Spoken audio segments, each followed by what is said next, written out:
دودھ کا پیالہ لایا گیا. امیر المومنین نے ابن ملجم کو دیکھا, ہونٹ سوکھے ہوئے ہیں, بازوؤں میں رسی جکڑ کے باندھا گیا ہے اسے. امام حسن کو بلایا, بیٹا قریب آؤ, یہ دودھ کا پیالہ اسے دے دو, یہ مجھ سے زیادہ پیاسا لگتا ہے. وہ پیالہ امام نے اپنے قاتل کو پلوا دیا. اس کے بعد آواز دی, بیٹا حسن, اس کے ہاتھوں میں رسیاں بہت شدت سے بندھی ہیں, اسے ذرا ڈھیلا کر دو. یہ علی کا برتاؤ ہے اپنے قاتل کے ساتھ. اسی علی کے پوتے ہیں چوتھے امام, امام زین العابدین علیہ الصلوۃ والسلام, جن کے لیے آپ سنتے رہتے ہیں کہ جب حجاج ابن یوسف ثقفی نے حملہ کیا مدینے کے اوپر اور امام مدینے سے باہر ہیں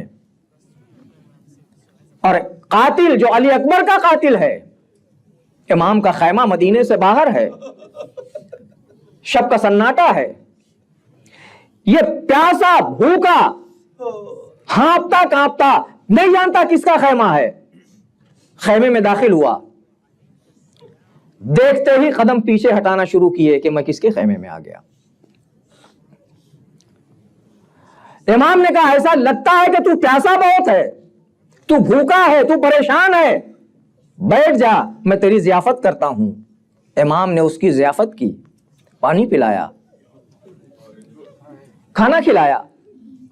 وہ دل میں یہ سمجھ رہا تھا کہ شاید سید سجاد نے مجھے پہچانا نہیں. جب چلنے لگا تو ایک جملہ کہا, ایسا لگتا ہے کہ آپ نے مجھے پہچانا نہیں. امام نے کہا, میں تجھے نہیں پہچانوں گا تو کون پہچانے گا؟ تو ہی میرے بھائی, جوان بھائی علی اکبر کا قاتل ہے. لیکن وہ تیرا برتاؤ تھا کہ کل ہم تیرے مہمان بن کے آئے تھے, آج تو ہمارا مہمان بن کے آیا ہے. یہ ہمارا کردار ہے. اسی زین العابدین کے پدر بزرگوار ہیں امام حسین. تاریخ کہتی ہے کہ راستے میں منزل زبالہ پر جب ہر کے لشکر نے روکا ہے لشکر امام کا, تو اب عالم یہ ہے امام کا کہ ہر کا لشکر اتنی شدت سے پیاسا ہے کہ جانور بھی پیاسے ہیں, فوجی بھی پیاسے ہیں. اور امام نے اپنے چاہنے والوں کو حکم دیا کہ سب کو سیراب کیا جائے, فوجیوں کو بھی پانی پلا دو, جانوروں کو بھی پانی پلا دو. اصحاب حسینی پانی پلانے میں لگ گئے. حسین نے دیکھا ایک فوجی ہر کی فوج کا اتنا پیاسا ہے, اتنا پیاسا ہے کہ اس کے ہاتھ شدت آتش سے کانپ رہے ہیں, وہ چلو برابر نہیں کر سکتا ہے. ساقی کوثر کا لال آگے بڑھا, اپنے ہاتھوں سے چلو بنا کے اس کے دہن میں لگایا, آواز دیا, بھائی لے پانی پی لے, تو بہت پیاسا ہے. جانتے ہیں حسین کہ چند دنوں کے بعد میرے بچے العطش العطش کی صدائیں بلند کریں گے. میرے چھوٹے چھوٹے بچے پیاس سے تڑپ رہے ہوں گے, بلک رہے ہوں گے. لیکن دشمن کو سیراب کر دیا حسین نے. شب عاشور آ گئی. ہر کے دل میں ایک خیال رہ رہ کے بیدار ہو رہا ہے کہ کس طرح سے حسین کی بارگاہ میں جاؤں اور کیسے جاؤں. میں نے جرم کیا ہے, میں نے امام کے لجام فرض پہ ہاتھ ڈالا ہے, میرے انہی ہاتھوں نے حسین کا راستہ روکا ہے, میں کیسے جاؤں. لیکن ہر نے فیصلہ کر لیا کہ نہیں, مجھے جانا ہے حسین کی بارگاہ میں. عزیزو, حسین کی درگاہ بہت تیزی سے انسان کو کمال تک پہنچاتی ہے. حسین کی بارگاہ کے لیے معصومین کا جملہ یہ ہے امام رضا علیہ الصلوۃ والسلام کا, کلنا سفن النجات, ہم سب کے سب نجات کی کشتی ہیں, ہم سارے ائمہ نجات کی کشتی ہیں. ولیکن سفینۃ الحسین اسرع و اوسع, لیکن حسین کی کشتی وسیع بھی ہے اور بہت تیزی سے منزل تک پہنچانے والی ہے. کیسے کیسوں کو حسین نے, نام حسین نے نجات عطا کر دی ہے. یہ ہر ہے فیصلہ کر لیا، رات کی تاریکی ہے، دریا کی طرف گیا کہ اپنے گھوڑے کو پانی پلا دیا جائے۔ کانوں سے چھوٹے چھوٹے بچوں کی کانوں میں آواز ٹکرائی جو العطش العطش کی صدائیں تھیں۔ حر اپنے لشکر سے نکلا، غلام نے دیکھا، بیٹے نے دیکھا، کہاں چلے؟ کہ میں نے فیصلہ کر لیا ہے کہ فرزند رسول کی بارگاہ میں جا کے اپنے گناہوں کی معافی مانگوں گا۔ چلا حر، احساس شرمندگی ہے، احساس جرم ہے، اور حسین کے کرم سے آس لگائے ہے، امید لگائے ہے۔ بیٹے نے کہا میں بھی چلوں گا، غلام نے کہا میں بھی چلوں گا، بیٹا اور غلام بھی ساتھ چلا۔ تاریخ کہتی جب آگے بڑھنے لگا حر امام کی طرف تو اپنے بیٹے کو اپنا رومال نکال کے دیا اور یہ کہا کہ میرے ہاتھ گردن کے پیچھے سے اس طرح سے باندھ دے جیسے مجرموں کے ہاتھ باندھے جاتے ہیں، اس لیے کہ میں اس عالم میں حسین کے پاس جانا چاہتا ہوں جیسے ایک مجرم قاضی کے سامنے پیش ہوتا ہے۔ آگے بڑھے، آگے بڑھتے رہے، حر شرمندگی سے سر جھکائے ہوئے ہے۔ ایک مرتبہ حر کے بیٹے نے تکبیر کی صدا بلند کی۔ حر نے پوچھا بیٹا یہ تارے تکبیر کیسا؟ کہا بابا اصحاب حسینی اپنے خیموں سے باہر نکل آئے ہیں، لگتا ہے وہ آپ کے استقبال کے لیے آ رہے ہیں۔ اور آگے بڑھا، حر نے پھر تکبیر کہی، بیٹے نے پھر تکبیر کہی۔ حر نے پوچھا بیٹا اب کیا ہے؟ آواز دی بابا اب ابو الفضل العباس اپنے خیمے سے آپ کے استقبال کے لیے نکل آئے۔ چند قدم اور آگے بڑھے، ایک مرتبہ پھر حر کے بیٹے نے تکبیر کی صدا بلند کی۔ حر نے پوچھا بیٹا اب کیا ہے؟ کہا آقا حسین خود بنفس نفیس اپنے خیمے سے باہر نکل آئے۔ حر گھوڑے سے اتر آیا، حسین کے قدموں پہ سر رکھ دیا، آواز دی آقا آقا کیا میرے لیے کوئی بخشش ہے؟ میں بڑا مجرم ہوں، میں نے آپ کو بہت ان مشکلات میں لانے کا سبب میں ہی بنا ہوں۔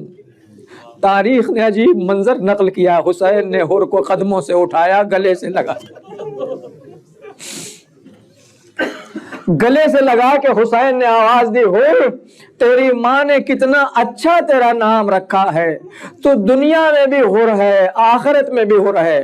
حر میں نے بھی تجھے معاف کیا، میرے جد پیغمبر نے بھی تجھے معاف کیا، پروردگار نے بھی تجھے معاف کیا۔ حر خوش ہے، اصحاب حسینی میں آ گیا ہے۔ عزیزوں صرف حسین نے حر کو معاف نہیں کیا بلکہ حسین نے حر کو وہ تحفہ دیا ہے جو کربلا کے کسی شہید کو نہیں دیا۔ حر کے پیشانی پر امام نے وہ رومال باندھا ہے جو رومال امام کی مادر گرامی فاطمہ زہرا نے اپنے لال حسین کے لیے اپنے ہاتھوں سے تیار کیا تھا۔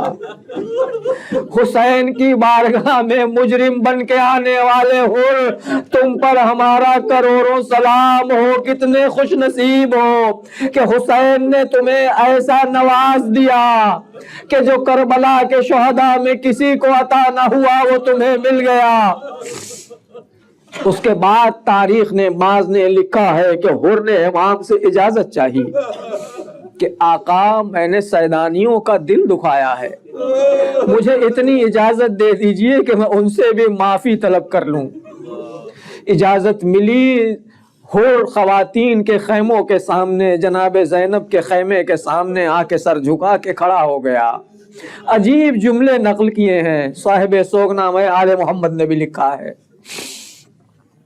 کہ حر نے ہاتھوں کو جوڑا، سلام کرنے کے بعد آواز دی ہے بیبیوں میں نے تمہیں بہت ستایا ہے، میری وجہ سے تمہیں بڑی تکلیف پہنچی ہے، مجھے تمہاری مادر گرامی فاطمہ زہرا کا واسطہ مجھے معاف کر دو، اور بس اتنا خیال رکھنا کہ روز محشر اپنی مادر گرامی سے میری شکایت نہ کرنا۔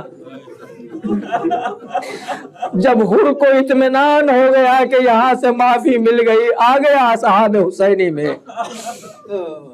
قربانی کا وقت آ گیا۔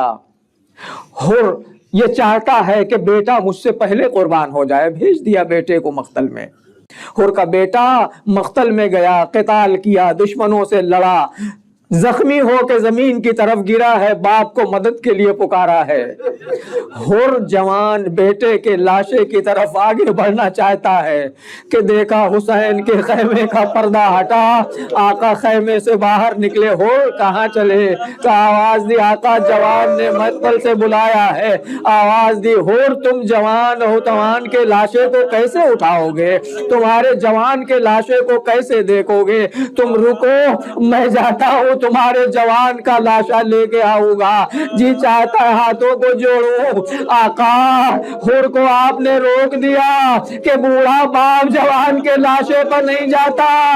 ارے جب آپ کا کڑیل جوان آواز دے گا یا بتا علیک منی السلام جزاکم ربکم۔ حسین حر کے جوان کا لاشا لے آئے، اور جب حر نے آواز دی زخمی ہو کے گرے تو حسین حر کے سرہانے پہنچے۔ حر کا سر اٹھا کے حسین نے زانوں پہ رکھا، آنکھوں سے خون صاف کیا۔ کہاں دنیا میں یہ مثال مل سکتی ہے کہ جس نے راستہ روکا ہو اس کا سر آقا کے زانوں پر ہو۔ اے حر تمہیں یہ سعادت نصیب ہو، بڑے خوش نصیب ہو کہ آقا کے زانوں پہ تمہارا سر ہے۔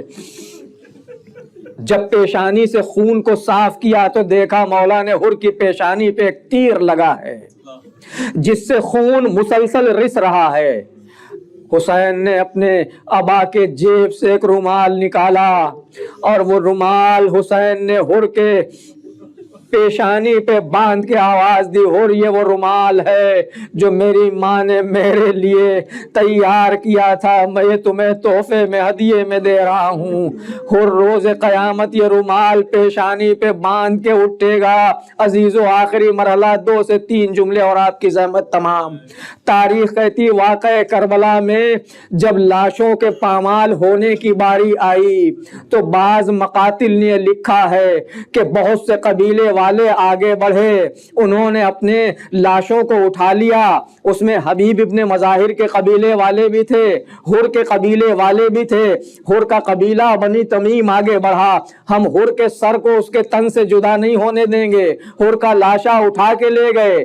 بعض نے ایک جملہ اور لکھا ہے، وہ بعض تاریخوں نے لکھا ہے کہ حر کی ماں موجود ہے، وہ آئی میدان میں، اس نے کہا ہمارے بیٹے کا لاشا اٹھا کے لے کے چلو، اور میدان مقتل سے کافی دور لاشا لے جا کے دفن کروایا۔ حر کی ماں نے بس جی چاہتا ہے کہ حر کی ماں کو مخاطب کر کے ایک جملہ کہوں کہ مادر حر، ارے تو نے اپنے لال کا لاشا مقتل کی زمین سے اٹھوا لیا کہ سر تن سے جدا نہ ہو، لاشا پامال نہ ہو، لیکن ذرا کان لگا کے سن، اسی مقتل سے ایک ماں کے رونے کی آواز آ رہی ہوگی، اے میرے لال، ارے تجھے میری آغوش میں ذبح کر دیا گیا، میری نگاہوں کے سامنے تیرا لاشا پامال کر دیا گیا۔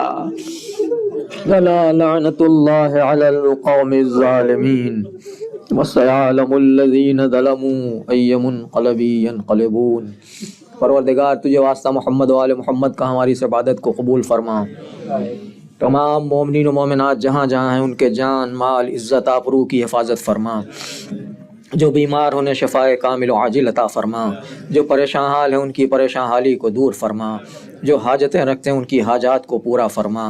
معبود ہمارے والدین مومنین و مومنات جو دنیا سے رخصت ہو چکے ہیں ان کی مغفرت فرما، معصومین کے جوار میں انہیں جگہ عطا فرما، جو باحیات ہیں انہیں طول عمر و صحت عطا فرما۔ پروردگار ہمیں ان کی خدمت کی توفیق کرامت فرما۔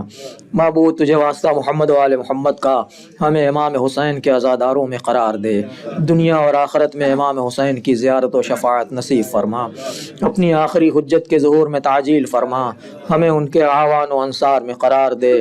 ربنا وتقبل منا انک انت السمیع العلیم۔ ماتم حسین۔